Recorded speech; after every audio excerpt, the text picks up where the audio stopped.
இந்த ஷேடோவில் பாருங்கள், இவனுங்க உட்காந்துட்டு இருக்கிறது தெரியுதாங்களா? இப்போ எங்கே உட்காந்துட்ருக்கானு பாருங்கள்.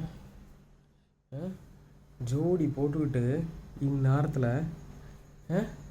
என்னடா பண்ணிகிட்ருக்கீங்க நீங்கள்? இங்கேருந்து கீழே விழுந்தீங்கன்னா என்னத்துக்கு ஆகிறது? இங்கே பார்த்தீங்களா, அங்கே 2 பேர் ரோட்டில் சண்டை போட்டுருக்கானுங்க.